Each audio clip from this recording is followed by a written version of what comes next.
We're going to try this again. We tried the intro and I messed up. But anyway, today we're going to talk about geeks, the fascination with geeks. Geekdom is kind of treated like an accessory now. Would you agree? It is, and it's, yeah, we'll get into it in the podcast. Kind of annoying, yeah. But yeah, we'll get into that.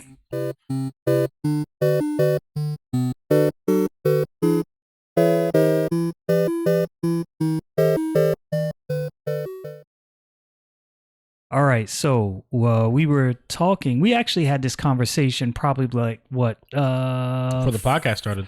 It was supposed to be like the first episode. Well, I mean, but we've had this conversation like 4 or 5 years ago. How people are kind of attaching themselves to nerddom. Yeah. So what I don't want to do is call it appropriation, right? I don't want to get into that argument, right? Anybody who loves geekdom, they can be a geek. Who am I to say who's a geek and who's not a geek? But you definitely see a growing sentiment of people who have attached themselves to geekdom that are not geeks.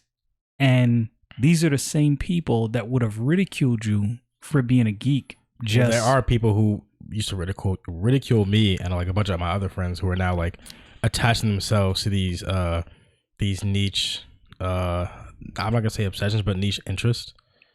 Like, so like the whole goth thing, right?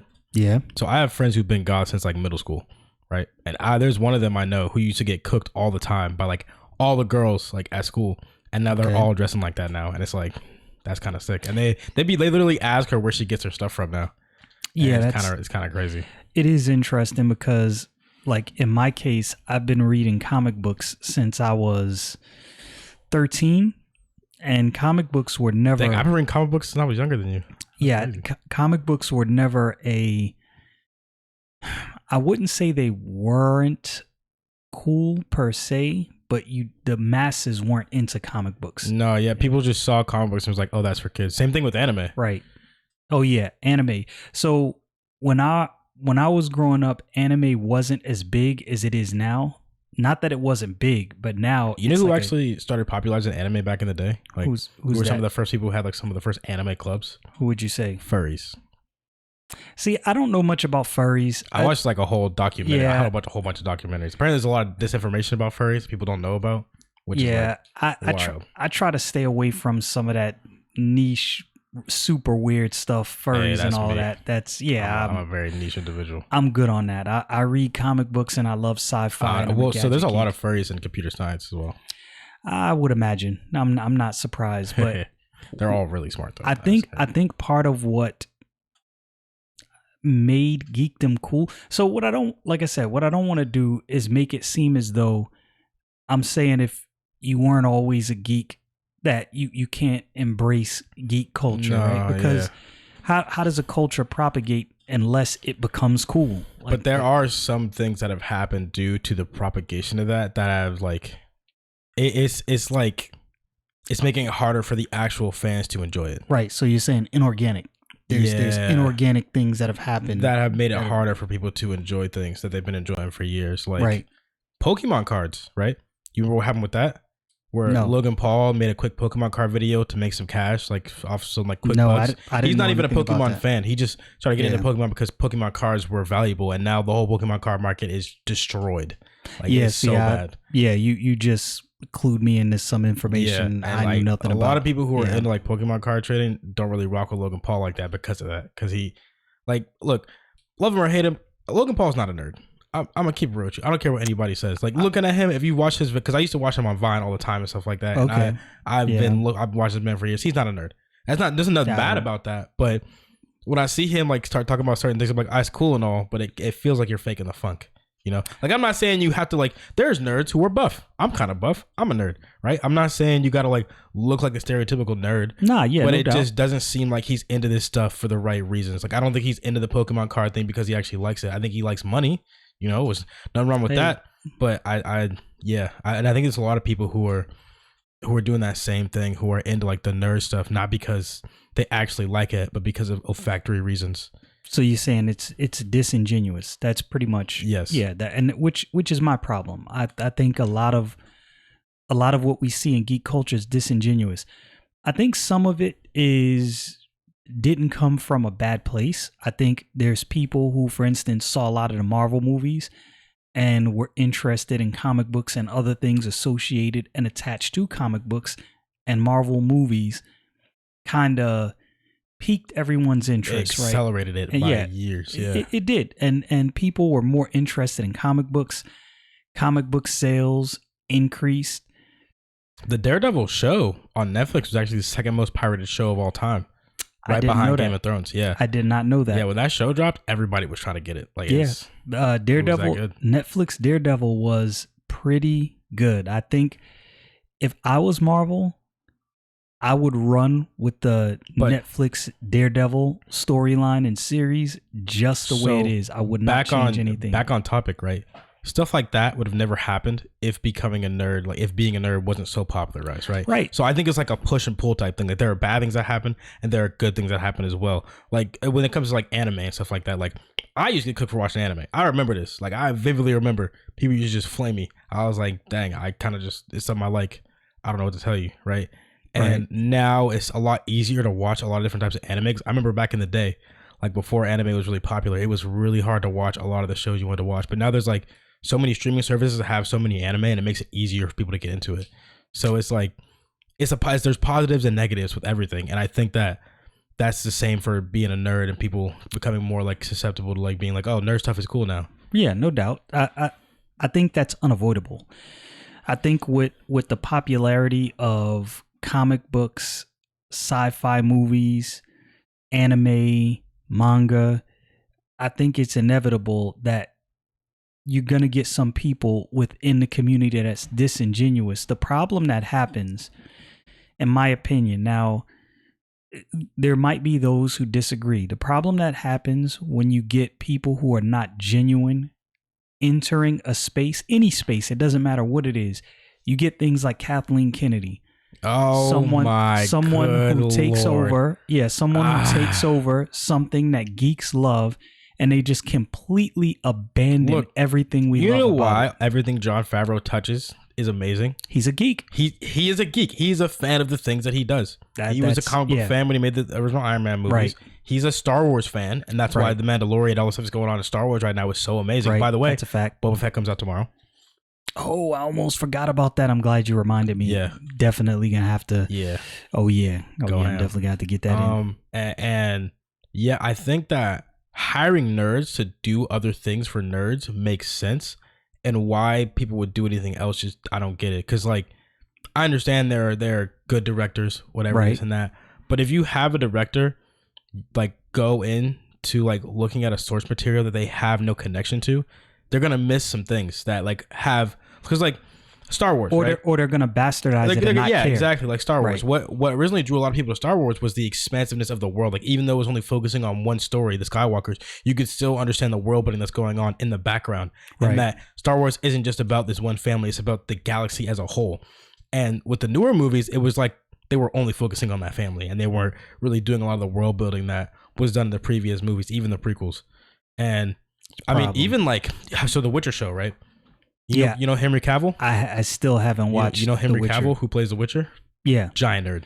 Giant nerd. Same dude. He plays Superman. Yeah. Giant nerd. He has like a gaming PC and everything, and he's played the Witcher games too. And I think I forget which one is his favorite, but he's actually into the stuff that he's like doing. That makes sense. So, and to me, genetically blessed. That is what makes something good. Someone who is genuinely interested. And I could get on all kind of tangents, but I'm going to stay on topic. But again, the reason I bring up Kathleen Kennedy, not to attack her, I don't know much about Kathleen Kennedy, but she doesn't strike me as a geek. She doesn't strike me as someone who was legitimately interested. Hold on, before you start like, making assumptions, whatever. I don't strike people as a geek.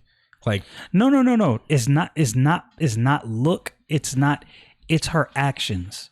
If I told you I was a comic book geek and knew zero about any comic books. Now I'm no comic book. I'm not like Comics Explain or Comic Historian. Or like Those dudes are next level. But I know about comic books. right? I can have a full on conversation with someone about comic books. I have a collection. I've had a collection since I was 13 years old. I'm still collecting. This is not just something I happened on because of Marvel movies, right? But what I'm saying is when you look at Kathleen Kennedy's actions, she doesn't strike me as someone who ever really cared about Star Wars. And so maybe it's wrong to say she's not a geek. Maybe she is a geek, but not a geek about Star Wars. Yeah. That's for sure. And I think there's some people who are not geeks at all, interested in geek culture. And again, in order for something good to propagate, you want people to be interested. But you get those same people who aren't part of like the culture that like they're looking at, interested in, and they try to like, they want to change things. Right. Yeah. And they come into this community going like, oh, well, I think it should be like this, this, and this. And people who have like literally read the source material, are interested in this character, have followed like this fandom for years. And it's like, well, actually that wouldn't work because of this, this. And it's like, no, you're just being bigoted, whatever. And I'm like, come on, man. Right. And then there's the other group on the other side, right? Where new people are trying to join, like, you know, and like enjoy something. And they're just like, so they're pushing back. They're like, no, you can't do this. We don't want you here. Right. Yeah. That's what I'm saying. It's like, both extremes are very dangerous and gotta they're have a both balance. aggravating. But I think that the one where people just coming into new like geek and like nerd things and trying to change things even though they know nothing about it is becoming more and more prevalent. You know what I mean? I feel you. And it's like, I don't know. I don't know what to do about this, you know, because I'm just what's the solution? Yeah. And I don't really think there is going to be a solution because stupid is going to be stupid. Right. I think the solution is in some respects, you need like a geek avant-garde. I don't know about that. This is what I mean by that. You need, I don't know if I want to call it the Council of Geeks, but on whatever respective area of geekdom, right? Like let's say Star Wars, there should be a Council of Star Wars. Right? George Lucas obviously should be on that council because it's his creation. Even if he's not controlling it now, it's his creation. Right? So on that council, you should have people like George Lucas, Jon Favreau, Dave Filoni, people who are legitimately invested. Hold on. You didn't even hear me out. Let me show you what I'm going to say.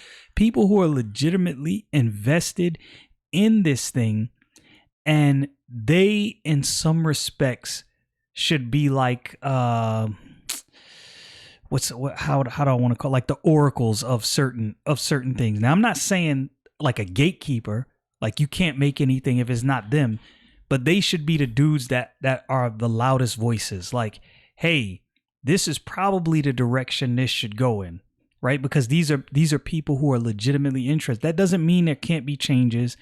That doesn't mean that things can't shift, because if things are not, if you don't have something that's nimble and that can be changed, then you stagnate, and really nobody wants to. The thing about it, right, especially when it comes to making like movies and shows that have to do with the source material, the people who make it, who are actually like invested in that and like geeks about that thing, will obviously like take those steps. Like I think Jon Favreau, when they were making Mandalorian, I think they all went to Skywalker Ranch to like do the writing and stuff like that. I'm like, okay, actually hash it out. And like with the George documentary Lucas. you watched, like, have you seen the documentary about Mandalorian?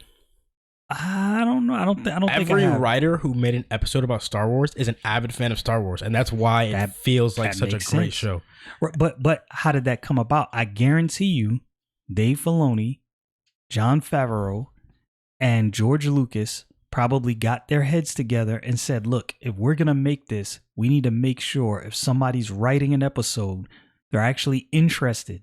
So that's what I mean about avant-garde. I'm not saying that you have this council that says you can't make anything with this if you don't talk to them. But if they're going to make movies, they get together and they pull their heads together. I don't know, because you remember the Dark Knight Rises series, right? Yeah. You know what I'm talking about? So that was not a very comic book accurate Batman, but it was a good one. You get what I mean? So yeah, those are two separate things, right? There's several things that are not necessarily comic book accurate, but it's adapted well for the silver screen, and I understand why certain things are changed. And that's why I preface that by saying I'm not saying things cannot change, but there should be some kind of rule, right, that's followed. A perfect example, and we've talked about this on previous podcasts, so I'll just say it and pass it and move past. What 343 did with Halo when they took over, they kind of went the exact opposite direction of where Bungie was going, and it really changed the whole feel of Halo, and they had to course correct. Now, thankfully they course corrected, and it seems like corrected that course strictly. Yeah, so it seems like they're doing good, but how did that happen? It happened because they got backlash from the Council of Geeks, the fans.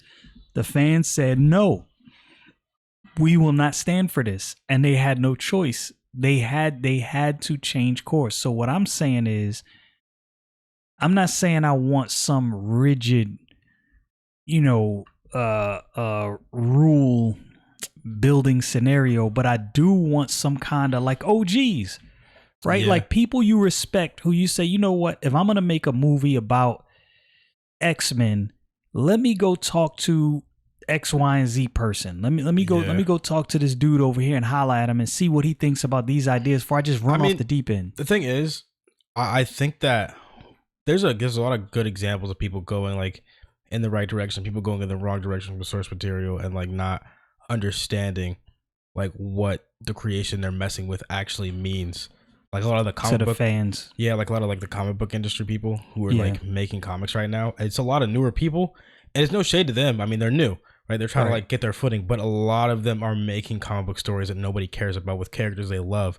And I think it's purely because they don't understand what that character represents, like to the rest of the people. Exactly. At large. And it's like it's okay to take a character in a different direction, right? Make an interesting story. That's cool. That is completely cool. Right, that's how you get greater characters like the Damian Wayne Robin run that's going on right now that released like a few months ago. It's pretty good. I like it.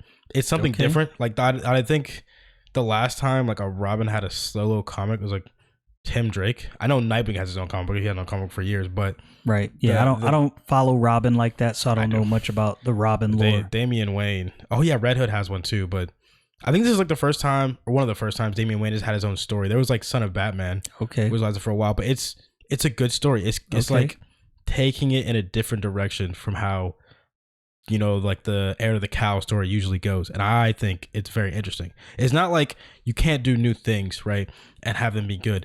It's a matter of bastardizing the source material that you're using, and not understanding what that means to the overall fandom. Right. You know what's a classic example of that? And I don't know if Disney will correct this, but a classic example of that is the X-Men movies up to this point. Because many of the X-Men movies, not all of them were bad, but some of them bastardized certain parts of the story that just went so far. Remember the character from the comic books? I forget his name, but he can't die. Like his mutation is literally that he adapts to any situation. Like he literally got shot in the head and his body like mutated to make him immortal. Like is this man's literal mutation is he survives anything. Yeah. They killed him in the movie. So something like crazy. I'll have to look it up. I'm drawing a blank. Yeah, but I think it happened in X-Men First Class. I saw like some of X-Men First Class. X-Men First Class. Yeah. And it's when all the X-Men are younger. Magneto's younger.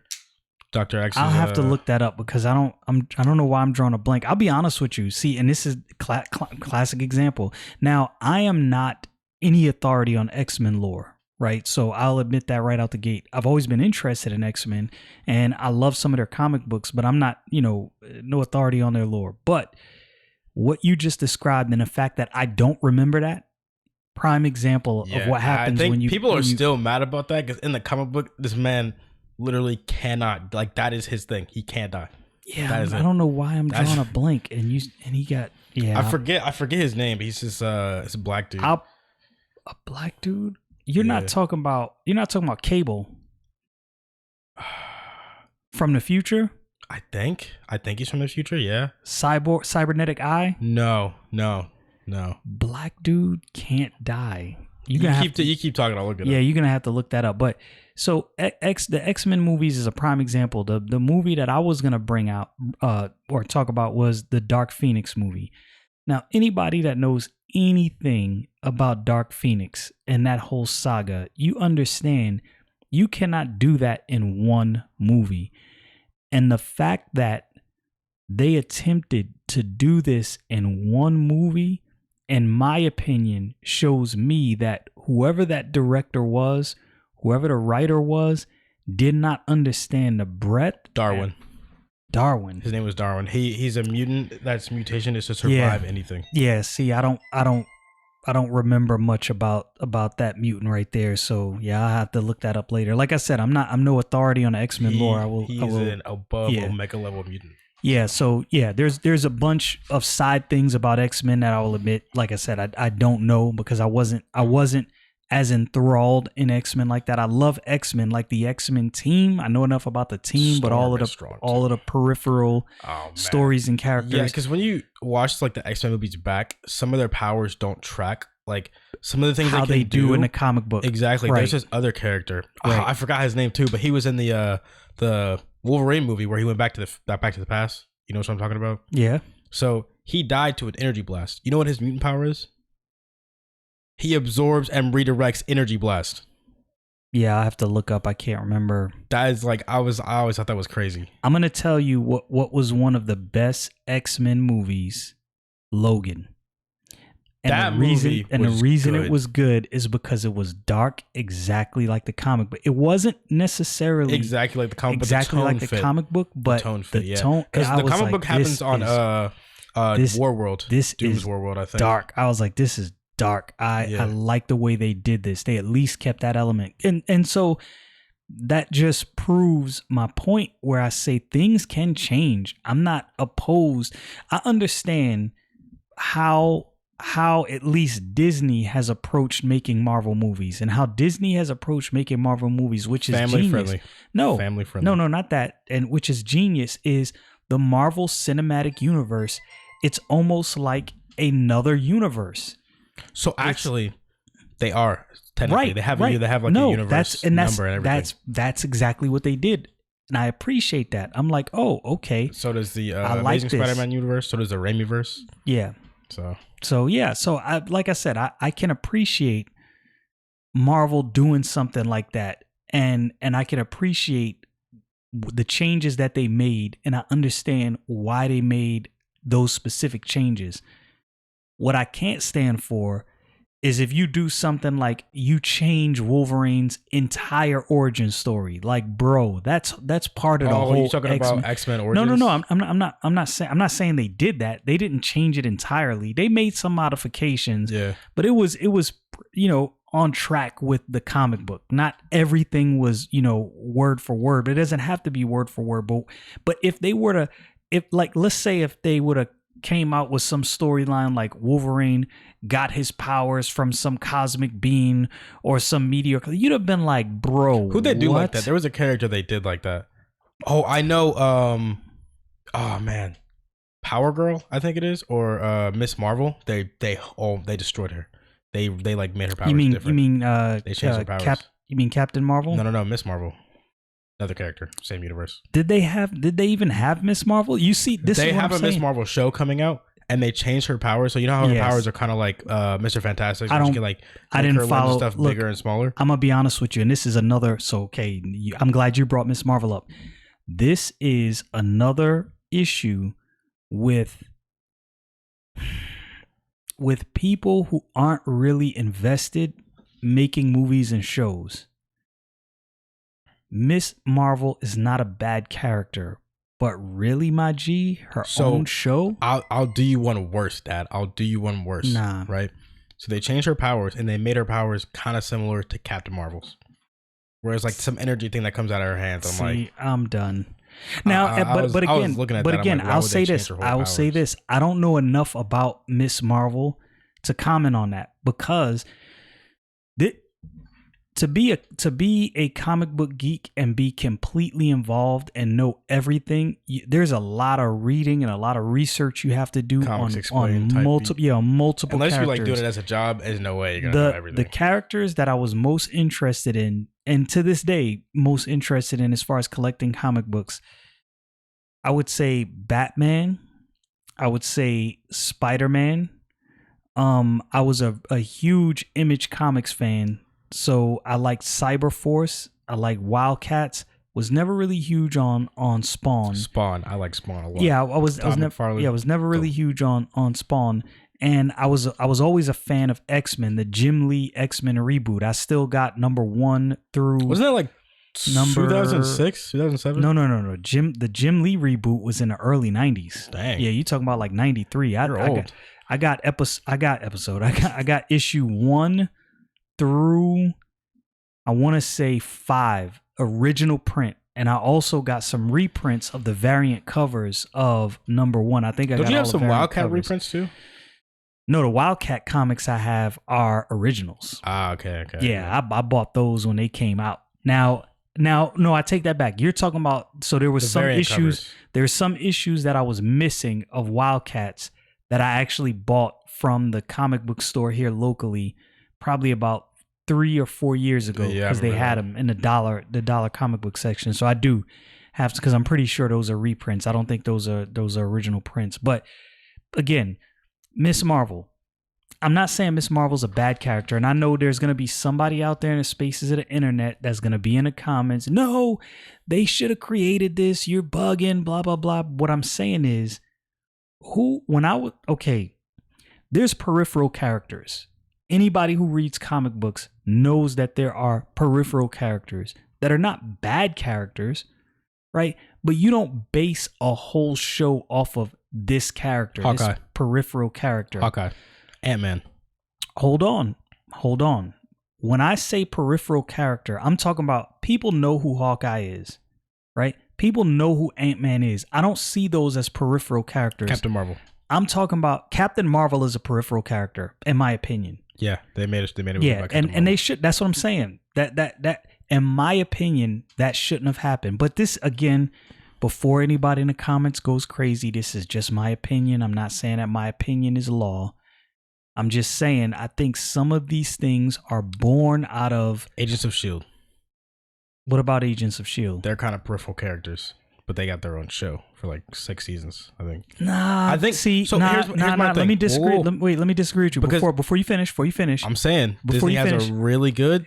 Hold on, before you finish. S.H.I.E.L.D. is an integral part of the Marvel universe. I agree with you. So that can't be those characters. Even though S.H.I.E.L.D. agents per se, nobody ever really followed specific S.H.I.E.L.D. agents outside of Nick Fury, but S.H.I.E.L.D. is not a peripheral character. S.H.I.E.L.D. is an organization. S.H.I.E.L.D. is an integral part of the entirety of the Marvel universe. I'll tell you who is, and you're going to disagree with me on this, and I'm going to explain to you why I believe they are peripheral characters. The Eternals.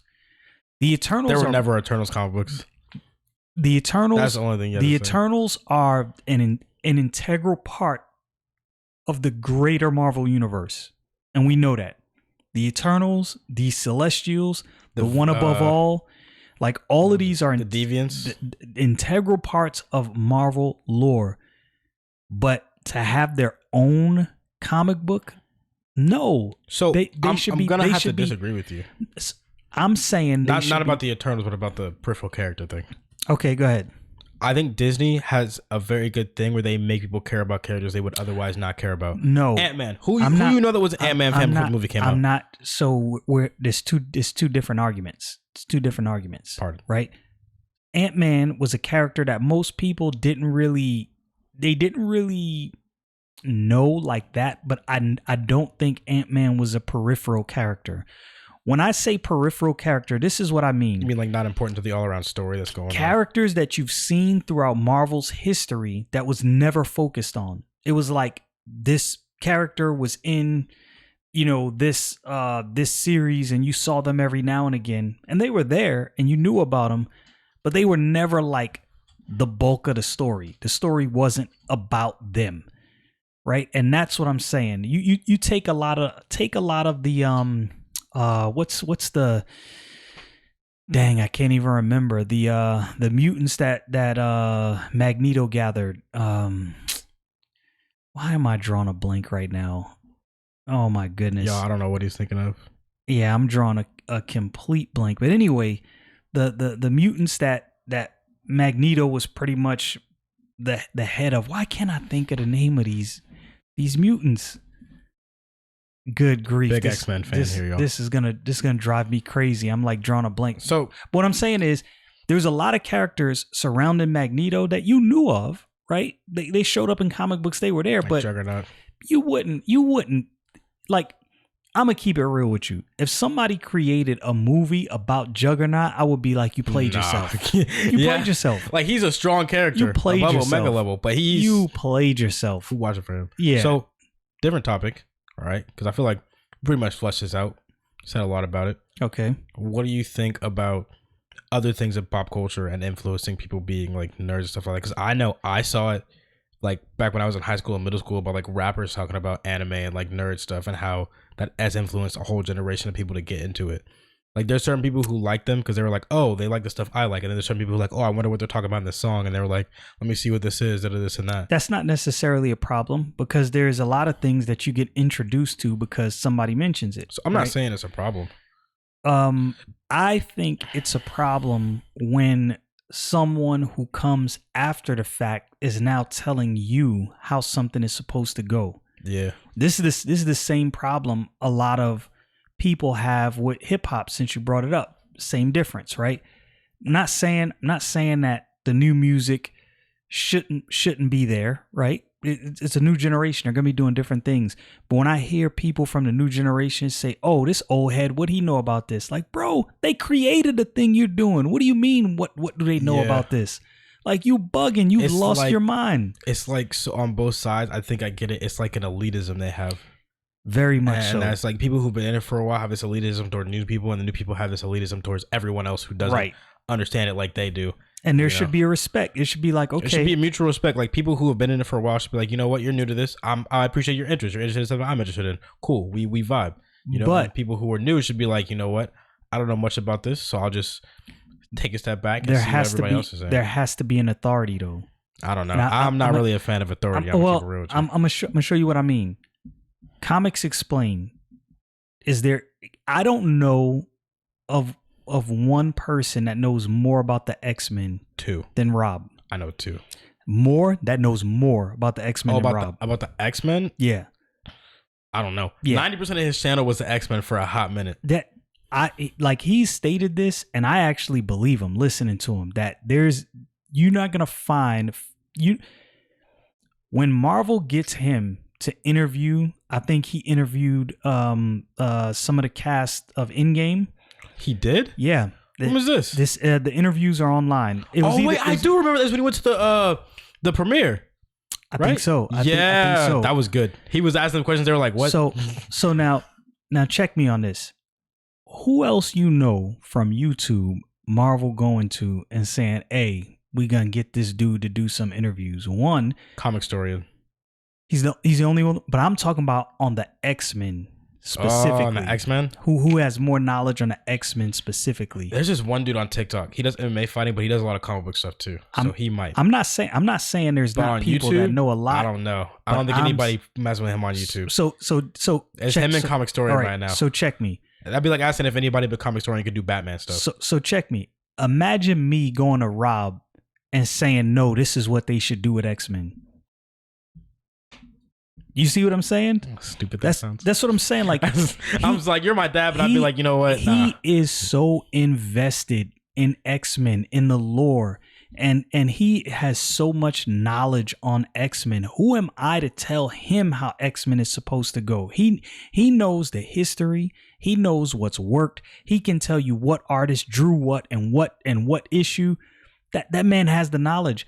The problem is, people don't respect knowledge, and that has to change because it doesn't matter if you like Rob or if you don't like Rob. You cannot deny when it comes to X-Men. So, you're gonna have to respect the man's knowledge. I do think that there is a solid difference between somebody who's been in something for a long time and somebody who just knows a lot about it. Because you can know a lot about something, like you can know more about something that somebody's been in for a hot minute solely because you just looked into it or you just read a lot about it, right?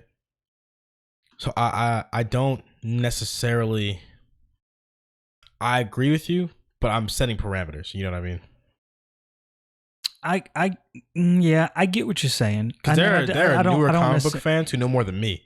You know, and I've been a fan of comics since I was like 12, 13. A lot. You know a lot more about some comic books that I've read since I was a kid because you've looked into more of the backstories and you went into the back history, a lot of things that I didn't look up. And of course, now we have access to way more information than we did back in the day. Can read any comic book I want at any point in time from any it is crazy. Like the amount of info you can get online is crazy. Yeah, it is. And I respect that. I think what I'm saying to condense it, to bring it down in a, maybe a semi-understandable, sentence is no matter what you gotta respect the people that were there before you. Yeah. You don't have to say they're right? Because just because somebody was there before you doesn't mean they're right, but you gotta respect them. I think that a lot of people who've been nerds for a while have a sort of resentment towards people who are newer because of they used to get, because I have a friend, we talked to him actually a while ago, I'm not gonna say his name, but he kind of has that because he used to get bullied for it. I used to get bullied for it. I don't know if you got bullied for it or not, but you know what? I got bullied when I was in high school and junior high a little bit, but I'll be honest with you, I never really cared. I was into what I was into, and I just didn't care. See, I stopped caring when I got older. I got a little more mature, and I was like, you know what? None of this matters. Yeah. Right. But I can understand how, because there's a lot of people who have been in it for a while, like my friend, who have this sort of resentment towards the newer people and are just going blindly like, oh no, everybody who's new is stupid. They don't know anything about anything. Yeah, you can't do that. Yeah, and I'm just because there's a lot of people who became nerds over COVID. Like the last 2 years, there's a lot of people who started reading comic books, reading manga, watching anime. You know what? I'm more power to them. You know what I mean? And there's a lot of people who have been nerds for a while who have this sort of resentment towards those people. And I'm like, that's a problem. You got to let that go. And there's a lot of nerds and geeks who just can't. Yeah, and that's a problem. And that's, I guess that's what I would try to figure out is what's the balance. How do you protect nerd culture while fostering new interests? Yeah. And another thing that I think is kind of weird, right? Which I think a lot of nerds don't like the media or TV shows because of this. How they portray us in the media is just some greasy dudes who don't shower, who are all just creepy towards women. Yeah. And it's certain people who are nerds, if they say that, nobody's going to believe them. Certain people don't think I'm a nerd sometimes. Yeah, there's a lot of people that are surprised that I read comic books. You play football? I was like, no, I read comic books. And and play games, and it's there's this image that people have in their head of a nerd. They're just thinking there's some either really skinny dude or really fat dude who just doesn't take care of himself. Nerds don't go to the gym. There's actually a lot of nerds in the gym. And I'm be surprised. Yeah, I just think that I understand that resentment, right? Whereas oh, it wasn't cool when I was younger, but now it's cool. Where was all this energy when I was getting bullied? This and that, which.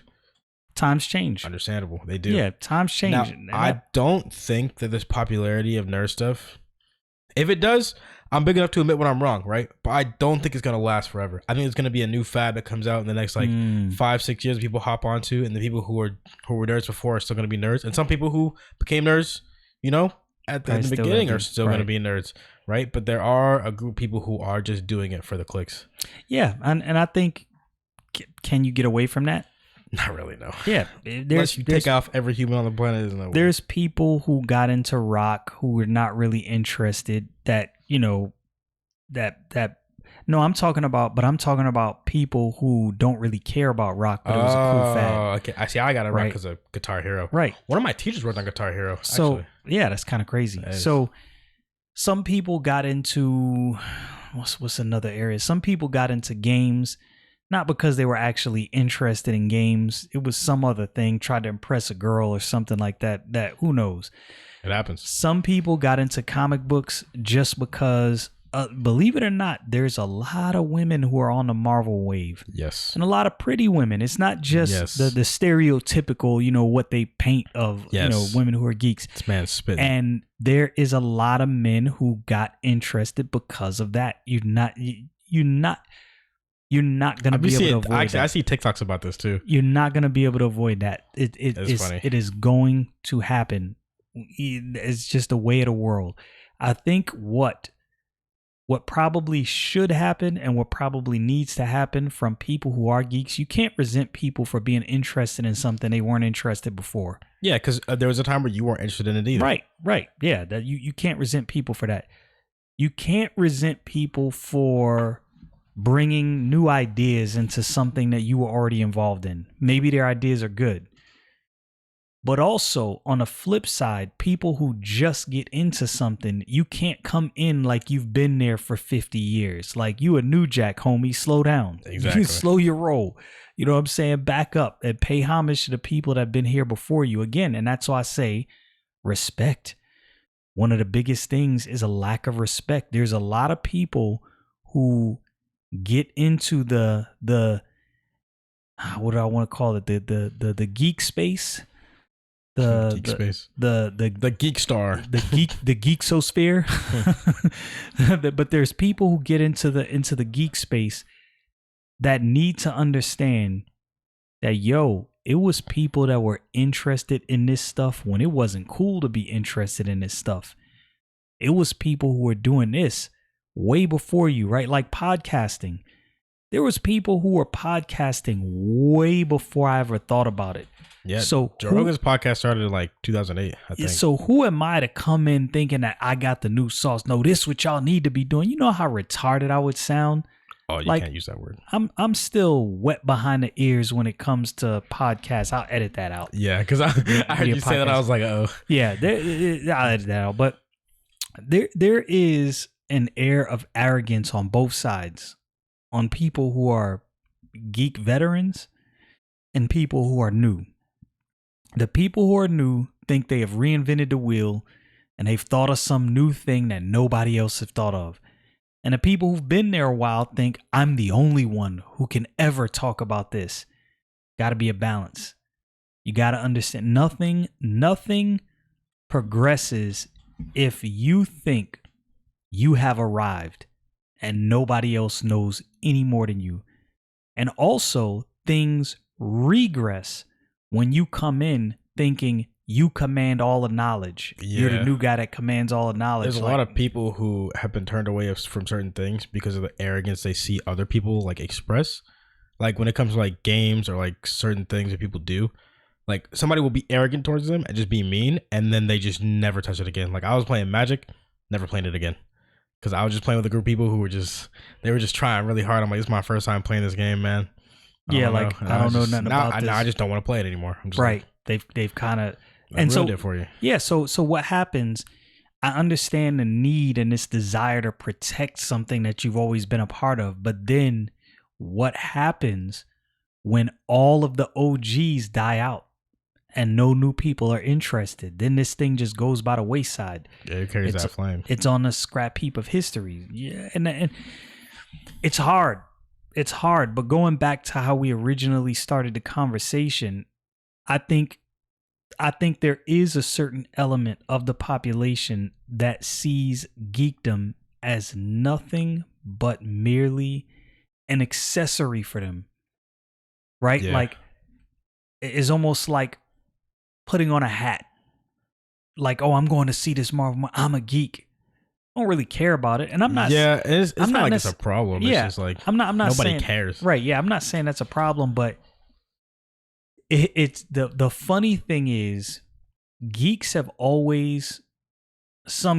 have always wanted to be accepted. But I think I'm not going to speak for all geeks. You know, I can't speak. I'm going to speak for myself. There was a time, probably 10th grade, when I just accepted the fact that my interests are way different than a lot of other people. And it's probably going to be like that for the majority of my life. And I'm cool with that.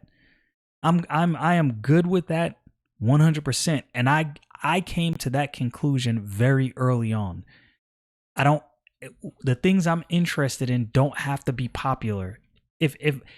And this is the problem with some of the fads when it comes to geekdom, is if you're only interested in something because or when it's popular, then you will be part of the reason that thing dies. Yeah. Because as soon as it's not popular, you turn your interest somewhere else. What happens to Disney if all of the people who are air quotes interested in all of these Marvel movies just decide, all right, I've had enough of that.